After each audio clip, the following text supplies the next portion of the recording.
friends, Sandy McIver here, Stampin' and Blogging, Stamping with Sandy, and I'm an independent Stampin' Up demonstrator here in Canada. Welcome to YouTube Tuesday, and my YouTube video today is the double Z-fold card.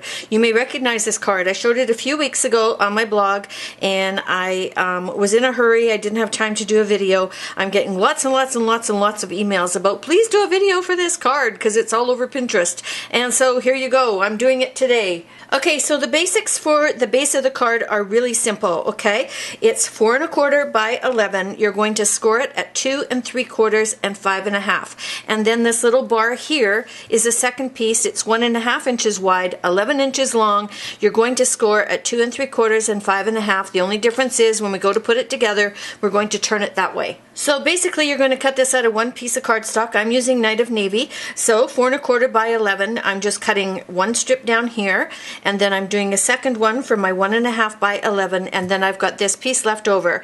And if you angle your little framelit down there for the big star, you can get it in there no problem and still have a piece of scrap left over. Maybe you want to do more embellishments than I did. Okay, so just a heads up, don't freak out when I go through these measurements really quickly because I recorded them all on my blog for you. And if you go down just underneath the video and click on where I've got comments, just click more and there's a link there to my blog post, okay? So the background is the silver foil paper, and then the card front is all a piece of Whisper White, okay? So this one is 4 by 5 1/4. This one is 3 7/8 by 5 1/8. The two pieces over on this side are identical. Okay, so this piece, the silver piece, is 2 1/2 by 4. You need 2 of them. And then the Whisper White piece is 2 3/8 by 3 7/8. You also need 2 of those. Okay, so zipping down here to our little second Z.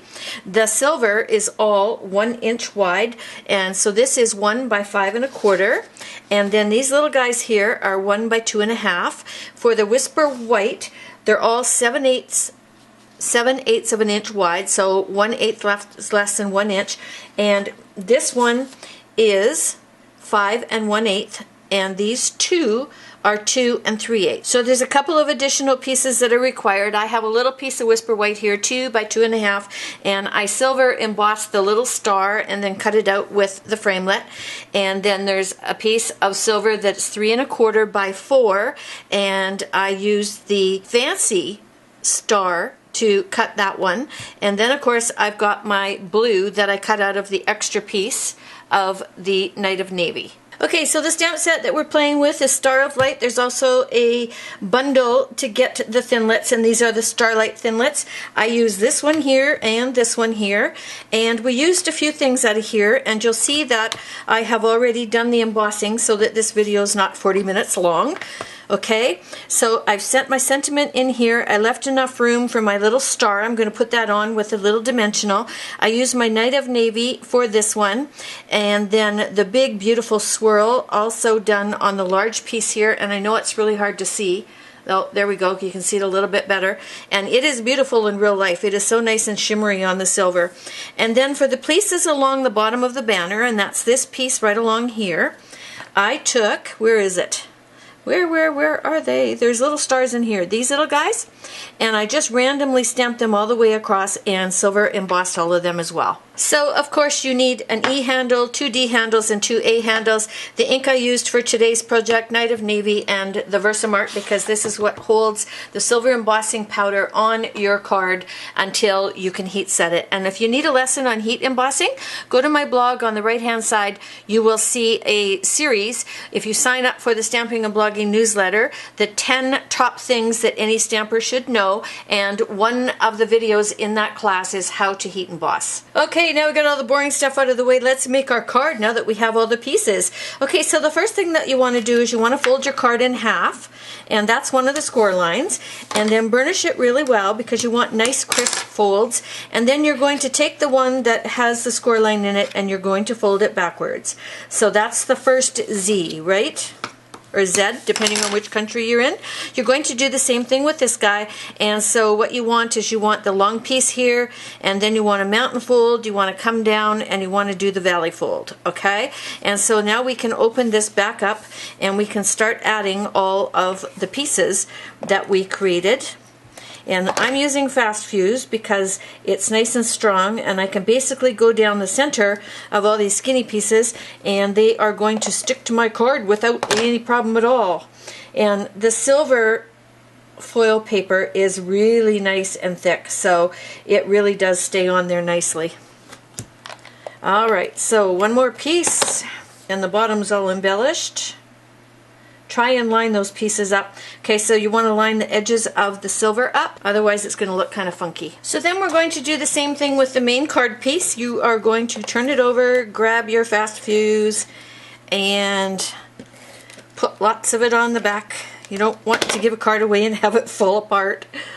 Alright, and again you're going to line up nice and even, and what I'm doing is I'm trying to follow the silver all the way across so it looks like it's nice and uniform. Okay, so there's the card base. Give it over and turn it over and give it a good little rub, okay? And so it lives like this closed, okay? And so then this one also closes, and it is going to fit right over like this, okay? So what you can do, here's what I like to do. I am going to just kind of eyeball it and stick my finger right there and live on the wild side. Run the tape right over your beautiful art piece and then add this to it. Okay, so a little heads up when you are doing your embossing. You want to leave enough room for the star, but you want to make sure that you don't go down too far, that this is going to overlap your sentiment, okay? And so what I often do is I have a star cut out and I just position it there while I'm stamping to get ready to do my embossing. So little tip there for you. Okay, so here's the easy way for the other side. Turn this over. Add some more fast fuse on the back of this piece, and you do not want to do the one under here, only this one, okay? Hold it up, close the card again, fold this closed, and lay this little guy right down there. Hopefully I didn't get my head in there. Give it a good pat, and there you go. There's the base of the card, and there's your double Z. So another heads up, the back of this silver paper has kind of a waxy finish on it, so some glues don't work on it very well. I find that the multi-purpose glue works quite well.